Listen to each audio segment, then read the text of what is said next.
நண்பர்களுக்கு வணக்கம். நேற்று ஒரு புது நிகழ்வு இந்தியாவில் நடந்திருக்குது. அதாவது மரபணு திருத்தம் செய்யப்பட்ட அரிசியை நெல் ரகத்தை அறிமுகம் செஞ்சிருக்குது இந்திய அரசாங்கம். Indian council for agriculture research இதுதான் இந்தியாவில் இருக்கக்கூடிய எல்லா வேளாண்மை பல்கலைக்கழகங்களையும் வேளாண் ஆராய்ச்சி நிறுவனங்களையும் கல்லூரிகளையும் கட்டுப்படுத்தக்கூடிய உயரிய அமைப்பு. இந்த அமைப்போட முன்னெடுப்பின் பேரில் மரபணு திருத்தம் செய்யப்பட்ட 2 நெல் ரகங்களை நேற்று அறிமுகம் செஞ்சுருக்காங்க. அதை அறிமுகம் செஞ்சு வச்சு வேளாண்மைத்துறை அமைச்சர், ஒன்றிய அரசின் வேளாண்மைத்துறை அமைச்சர் சிவராஜ் சிங் சௌகான் என்ன சொல்கிறாரு அப்படின்னாக்க, இது இந்தியாவின் 2வது பசுமை புரட்சியாக இருக்கும் அப்படின்னு சொல்கிறாரு. முதலாம் பசுமை புரட்சியில் என்ன நடந்துச்சு அப்படிங்கிறது நமக்கு தெரியும். அந்த பாதிப்புலேருந்தே நம்ம இன்னும் மீளலை. இது மரபணு மாற்றம் செய்யப்பட்டது அல்ல, மரபணு திருத்தம் செய்யப்பட்டது அப்படிங்கிறாங்க. மரபணு மாற்றம் செய்யப்பட்டதா இருந்துச்சுனாக்க அதுக்கு ஜெனட்டிக் இன்ஜினியரிங் அப்ரூவல் கமிட்டி இருக்குது. அந்த கமிட்டியோட அப்ரூவல் இல்லாமல் ஒரு கமர்ஷியல் யூஸ்க்கு இது வர முடியாது. ஆனால் இவங்க என்ன சொல்கிறாங்க, இது நம்ம மரபணு மாற்றம் பண்ணலை, நாங்கள் மரபணுவில் ஒரு திருத்தம் மட்டும்தான் பண்ணுறோம். ஏற்கனவே நெல்லோட மரபணுவில் என்ன இருந்துச்சோ அதுலேருந்து ஒன்றை டெலீட் பண்ணுறோம், அல்லது சின்ன ஒரு மாடிஃபிகேஷன் பண்ணுறோம், அல்லது நெல்லுலேருந்தே இன்னொரு மரபணுவை புதுசாக புகுத்துறோம். இப்படி புகுத்துறதோட நோக்கம், இப்படி புகுத்துறதுனால 20% வரைக்கும் மகசூலை அதிகப்படுத்த முடியும் அப்படின்னு சொல்லி இப்போ 2 நெல் ரகத்தில் நாங்கள் இதை சக்ஸஸ்ஃபுல்லாக பண்ணிட்டோம். இன்னும் ஒரு 2லேருந்து 4 வருடத்துக்குள்ள இது முழுமையான சாகுபடிக்கு தயாராகிடும், அந்த அளவுக்கு இதை பெரிய அளவில் பெருக்கிடுவோம் அப்படின்னு சொல்லி பேசியிருக்காங்க.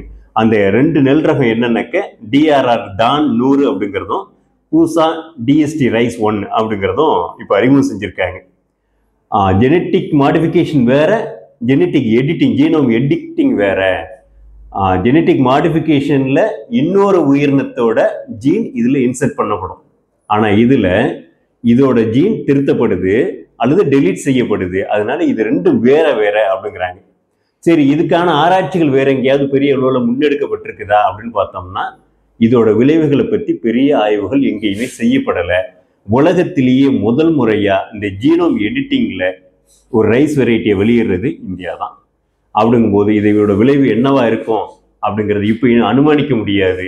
ஏற்கனவே ஜெனட்டிக் மாடிஃபிகேஷன், மரபணு மாற்றப்பட்ட விதைகள்னால பெரிய பாதிப்புகளை நம்ம சந்தித்தது எல்லாருக்கும் தெரியும். மகாராஷ்டிராவில் விதர்பா பகுதியில் பல உழவர்களோட தற்கொலைக்கு காரணமாக அமைஞ்சது அந்த ஜெனட்டிக் மாடிஃபைடு பருத்தி விதைகள் தான் காரணமாக அமைஞ்சது. அந்த பருத்தி விதைகள் அறிமுகம் செய்யப்பட்ட பிறகு பூச்சி மருந்துகளோட பயன்பாடு குறையும்னு சொன்னாங்க, ஆனால் பல மடங்கு அதிகமானுச்சு. அதே விதமாக இப்போ இதில் என்ன விதமான விளைவுகள் நிலத்திலையும் சூழல்லையும் அல்லது உணவுலையும் தாக்கம் இருக்கும்போது அப்படிங்கிறது நமக்கு தெரியலை. இன்னொரு முக்கியமான விஷயம் சிவராஜ் சிங் சௌகான் குறிப்பிடுறது என்னன்னா, இது 2வது பசுமை புரட்சியாக இருக்கும் அப்படிங்கிறாரு. முதலாம் பசுமை புரட்சி செஞ்சதோட விளைவு என்ன அப்படிங்கிறத Indian council for agriculture research இதில் இருக்கக்கூடிய ஆராய்ச்சியாளர்கள் பண்ண ஒரு ஆய்வு முடிவு என்ன சொல்லுது அப்படின்னாக்க, கடந்த 50 ஆண்டுகளில் அரிசியிலையும் கோதுமையிலையும் இருந்த ஊட்டச்சத்துக்களோட அளவு 45% குறைஞ்சு போச்சு. கலப்பின பயிர் ரகங்களில் குறைஞ்சிருக்குது. அதாவது பாரம்பரிய பயிர் ரகங்களில் இருக்கிறத விட கலப்பின பயிர் ரகங்களில் 45% அளவுக்கு சத்துக்கள் குறைஞ்சிருக்குது. அதுக்கு இந்த ஹைபிரிட் வெரைட்டிஸ் முக்கியமான காரணம் அப்படிங்கிறத குறிப்பிடுறாங்க. அப்போ ஹைபிரிட் வெரைட்டிஸை இயற்கைக்கு ஒரு மாற்றமான செயல்பாடாக இருக்குது. அது பெரிய அளவில் ஒரு பெரிய மாறுபாடுன்னு சொல்ல முடியாது. இயல்பாக நடக்கக்கூடிய அந்த ஹைபிரிடை கொஞ்சம் வேகப்படுத்தி செயல்படுத்தப்படுது. ஆனால் இந்த ஜீனோம் எடிட்டிங் அப்படிங்கிறது இயல்பாக இது நடக்கக்கூடிய ஒன்று இல்லை. அப்போது செயற்கைத்தனமாக ஒன்று செய்யும் போது இது எந்த அளவுக்கு ஊட்டச்சத்தில் ஒரு பெரிய மாற்றத்தை ஏற்படுத்தும், இது எந்த அளவுக்கு அதிகமாக பூச்சி மருந்துகளையும் நோய்க்கொல்லிகளையும் சார்ந்து இருக்க போகுது, இது என்ன விதமான உணவுல தாக்கத்தை ஏற்படுத்த போகுது அப்படிங்கிறது நமக்கு இப்போதைக்கு தெரியல. இன்னொரு விஷயம் என்ன சொல்றாங்க அப்படின்னாக்க, இந்த ஏற்கனவே இந்த 50 ஆண்டுகளில் முதலாம் பசுமை புரட்சினால அந்த ஊட்டச்சத்துக்கள் குறைஞ்சு போனதுனால 45% ஊட்டச்சத்துக்கள் குறைஞ்சு போனதுனால மனிதர்களுக்கு நரம்பு மண்டலம் சார்ந்த, எலும்பு சார்ந்த, தசைகள் சார்ந்த இப்படி பல பிரச்சனைகள் வர்றதுக்கு இது முக்கிய காரணி அமைஞ்சிருக்குது, ஹைபிரிட்ஸு காரணி அமைஞ்சிருக்குது அப்படிங்கிறாங்க. அப்போ இதோட விளைவு இன்னும் அதிகமாகலாம். அப்படி இந்த ஹைபிரிட்ஸோட விளைவு அதிகமாகும் போது 2040 இந்த ஹைபிரிட் ரகங்கள் எதுவுமே உண்ண தகுதி இல்லாத நிலையை எட்டலாம் அப்படிங்கிறதையும் எச்சரிச்சிருக்காங்க.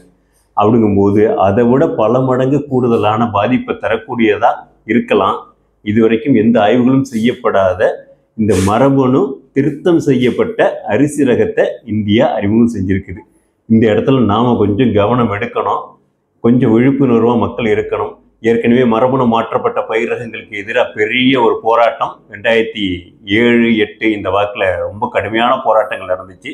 அதன் விளைவாக மரபணு மாற்றம் செய்யப்பட்ட கத்திரி அறிமுகம் செய்யறதுக்காக இருந்த நடவடிக்கைகளை அப்போது அமைச்சராக இருந்த ஜெய்ராம் ரமேஷ் கைவிடுறதாவே அறிவித்தார். ஆனால் இப்போ அந்த செயல்பாடு நேரடியாக உள்ளே நுழைஞ்சிருச்சு. எந்த அனுமதியும் பெறப்படாமல் எந்த ஆய்வுகளும் இல்லாமல் உள்ளே வருது. இதை ரொம்ப நம்ம கவனமாக கையாள வேண்டிய சூழல் இருக்குது. நல்லது. நன்றி.